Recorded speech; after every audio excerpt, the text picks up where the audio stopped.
이번 시간에 우리 객지지향 프로그래밍 언어의 주요 개념에 대해서 같이 한번 살펴보도록 하겠습니다.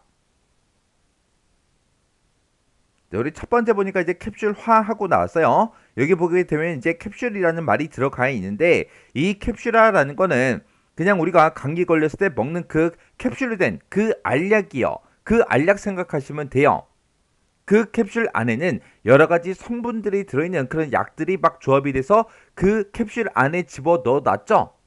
그거랑 이제 마찬가지로 이 캡슐화라는 거는 데이터랑 우리 이제 데이터를 처리하는 그 함수, 이 두 가지를 하나로 이제 묶어 놓은 걸 보고 우리가 캡슐화다 그렇게 이제 불러요. 그리고 학교에 가게 되면 이제 사물함이 있죠. 그 사물함에는 이제 중요한 책이나 소지품 그런 것들을 이제 넣어 놓는데, 그 사물함을 누군가가 이제 함부로 이제 열어보지 못하게 뭘 해놔요? 우리 사물함에다가 자물쇠를 이제 걸어두죠. 그런 것도 이제 하나의 캡슐화다 그렇게 이제 생각하시면 돼요. 해서 캡슐화라는 거는 프로그램 안에 데이터를 안전하게 이제 보호해주는 그런 역할도 이제 해줍니다. 해서 이 캡슐화라는 거는 캡슐화된 그 객체의 세부 내용이 외부에 완전히 이제 은폐가 되어 있죠. 은폐가 되어 있기 때문에 변경이 이제 발생해도 오류의 이제 파급 효과가 적어요. 그리고 이렇게 이제 캡슐화된 그런 객체들은 재사용이 이제 가능하고요.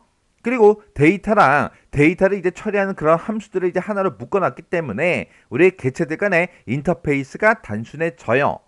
이런 게 우리 캡슐화라는 거고요. 그 다음에 이제 정보 은행, 은폐요.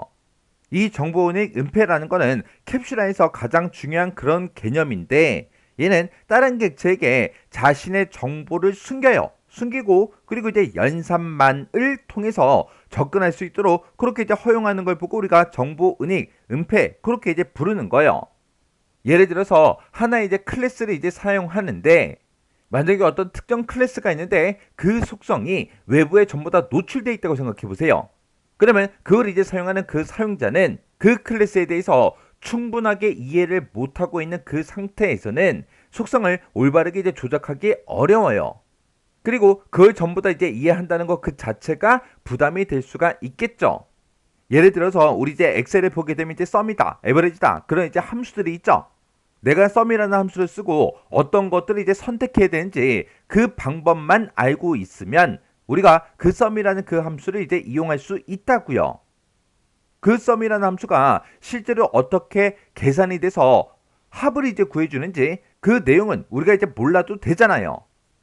그래서 우리가 엑셀에서 이제 함수를 이제 하나 사용하더라도 그 안에 들어있는 그런 속성들을 전부 다 이제 캡슐하고 은폐를 해요. 그리고 필요한 그 메서드들만 이제 노출을 시키면, 그 함수를 이제 사용하는 방법만 알면 그 함수를 쉽게 쓸 수가 있겠죠. 그래서 각각의 이제 객체들을 이제 수정을 했을 때 다른 객체한테 주는 그런 영향을 최소화하는 그런 이제 기술을 보고 우리가 정보 은닉이다, 은폐다 그렇게 이제 얘기하는 거예요. 그 다음에 이제 우리 상속성이라는 거요. 상속성이라는 거는 우리 부모로부터 뭔가를 이제 자식이 물려받죠. 그거는 이제 똑같다 그렇게 이제 생각하시면 돼요. 이미 정의되어 있는 상위 클래스가 있어요. 이 상위 클래스에 들어있는 모든 속성, 모든 연산 이런 것들을 하위 클래스가 물려받는 걸 보고 우리가 상속성이다 그렇게 이제 얘기하는 거예요.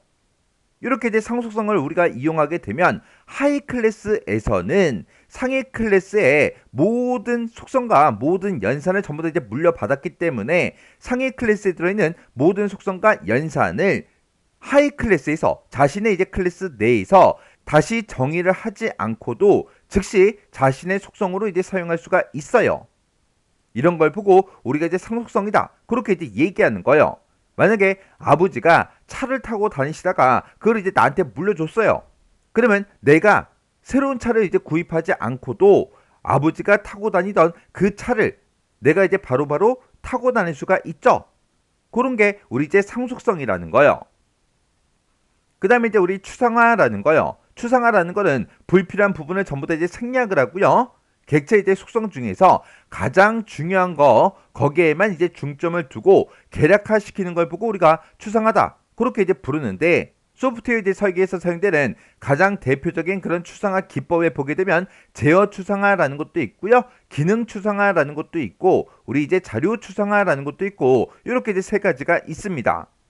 이 추상화라는 거는 문제의 이제 전체적이고 포괄적인 개념을 먼저 설계를 해요. 설계를 한 다음에 차례대로 세분화해서 구체화시켜 나가는 걸 보고 우리가 추상화다, 그렇게 이제 얘기를 합니다. 만약에 내가 이제 2박 3일 동안 놀러 갈 거예요. 그러면 2박 3일 동안 이제 여름에 휴가를 이제 가겠다. 그렇게 이제 전체적이고 포괄적인 개념을 먼저 설계를 합니다. 그러면 놀러를 갔을 때 이제 2박 3일 동안 먹고 자고 해야 되겠죠. 어디로 놀러 갈지 그런 것도 이제 결정을 해야 돼요. 그때 놀러를 갈 때 이제 뭘 타고 갈지, 그리고 첫날에는 이제 어디를 먼저 구경할 건지, 둘째 날은 이제 어디 갈 건지, 셋째 날은 어디 갈 건지, 그렇게 이제 장소를 정해놓고 첫째 날 점심은 이제 어떻게 해결할 건지, 저녁은 어떻게 해결할 건지, 그리고 둘째 날은 어디 가서 뭘 먹을지, 그렇게 이제 계획을 짜죠. 그렇게 이제 문제의 전체적이고 포괄적인 그런 개념을 먼저 설계한 다음에 차례대로 세분화해서 구체화시켜 나가는 게 우리 추상화다, 그렇게 이제 생각하시면 돼요. 지금 여기 보게 되면 이제 제어 추상화하고 나는데, 이 제어 추상화라는 거는 특정 이제 이벤트가 발생했을 때 그 이벤트를 어떤 절차대로 어떤 방법으로 처리를 할 건지 그런 걸 이제 정의하지 않고 대표할 수 있는 그런 이제 표현으로 대체하는 그런 방법을 보고 우리가 제어 추상화다, 그렇게 이제 부르는 거고, 그리고 이제 기능 추상화라는 거는 입력된 그 데이터를 받아서 출력 데이터로 변환하는 그 과정이 있을 거 아니에요. 그 과정을 추상하는 그 방법을 보고 얘기합니다. 그리고 우리 이제 자료 추상화라는 거는 데이터의 이제 세부적인 그런 속성이나 용도 그런 것들은 정의하지 않고 데이터 구조를 대표할 수 있는 그런 표현으로 대체하는 그런 방식을 보고 우리가 자료 추상화, 그렇게 이제 불러요. 그 다음에 이제 다형성이라는 거요. 다형성이라는 거는 형태가 이제 여러 가지다, 여러 가지 이제 모형이다, 그런 뜻을 가지고 있죠. 예를 들어서 우리 이제 프로그램 코드에서 만약에 10 더하기 10 더하기 5 이렇게 이제 쓰게 되면 이 10이라는 그 값과 5라는 값을 더해서 15라는 값을 이제 만들어 주죠. 근데 프로그램 코드에서 가 더하기 나하고 이렇게 쓰게 되면 이 두 개 문자를 서로 이제 연결하는 그런 기능으로 이제 사용이 됩니다. 그렇게 이제 똑같은 더하기인데도 어떤 거는 이제 합을 구해주고 어떤 거는 이제 연결시켜라, 그런 의미로 사용이 되죠. 이런 게 이제 다형성이라는 거예요. 그리고 예를 들어서 더하기라는 그 기호를 우리 이제 일상생활에서 찾아보면 우리 리모컨을 보게 되면 채널에도 이제 더하기 빼기가 있고요. 음량에도 이제 더하기 빼기가 있어요. 음량에서는 이제 더하기 빼기를 누를 때마다 소리를 이제 키워주고 소리를 이제 줄여주죠. 그리고 채널에서 더하기 빼기는 채널을 이제 하나씩 올려주고 하나씩 내려줍니다. 근데 우리 이제 에어컨 리모컨에 보게 되면 더하기 빼기가 있는 것도 있는데, 더하기 빼기가 있을 때 그때 더하기 빼기는 온도를 이제 조절해주는 그런 역할을 한다고요. 근데 이런 더하기 빼기가 만약에 계산기에 있어요. 계산기에 있을 때는 그 숫자들을 이제 더해달라, 그런 뜻으로 또 사용이 되잖아요. 그런 게 우리 다형성이라는 거예요. 지금 이 다형성이라는 거는 메시지에 의해서 이제 객체가 이제 연산을 이제 수행하게 될 때 하나의 메시지에 대해서 각 객체가 가지고 있는 그런 고유한 방법으로 응답할 수 있는 그런 능력을 보고 얘기해요. 더하기 연산이라 그런 이제 하나의 메시지가 있을 때 계산기에서는 실제로 이제 덧셈 연산을 해주지만 우리 리모컨에서 더하기는 이제 채널을 올리거나 아니면 볼륨을 올리거나 그렇게 각 객체가 가지고 있는 그런 고유한 방법으로 응답을 이제 해준다고요. 그래서 매개 변수의 이제 개수가 됐든 데이터형이 됐든 이런 것들에 따라서 수행하는 그 행위가 다른 그런 이제 동일한 이름의 메소드를 여러 개 정의할 수 있는 게 우리 다형성 때문에 그런 거예요. 지금 여기 이제 얘 보게 되면 이제 오버로딩이라는 말이 나오고 우리 이제 오버라이딩, 우리 메소드 재정의가 나오고 이렇게 이제 두 가지가 나왔습니다. 우리 오버로딩이라는 거는 메소드의 이름은 똑같아요. 메소드의 이름은 똑같지만 인수를 받는 그 자료형 그리고 개수 그거를 이제 다르게 이제 해서 여러 개 이제 기능을 정의를 이제 할 수가 있습니다. 그리고 오버라이딩 하고 나왔는데 이 오버라이딩은 다른 말로 이제 메소드 재정의 그렇게 이제 불러요. 얘는 메소드를 이제 재정의하겠다, 다시 만들겠다 그 얘기죠. 자, 예를 들어서 아버지가 이제 나한테 이제 집을 상속을 이제 해줬어요. 그러면 그 집에 들어가서 내가 그냥 살 수도 있지만 그 집을 내가 인테리어를 싹 다 뜯어 고칠 수도 있죠. 그렇게 인테리어를 다시 해서 내 스타일대로 전부 다 이제 만들어 버리는 거, 그게 이제 메소드 제정입니다. 해서 얘는 이제 상위 클래스에서 정의한 그 메소드와 이름은 똑같아요. 이름을 바꾸는 게 아니에요. 이름은 똑같지만 그 메소드 안에 들어있는 그런 실행 코드들을 다르게 해서 자식 클래스에서 재정의해서 사용할 수 있는 거를 보고 우리가 이제 오버라이딩 메소드 재정의 그렇게 이제 부르는 거예요.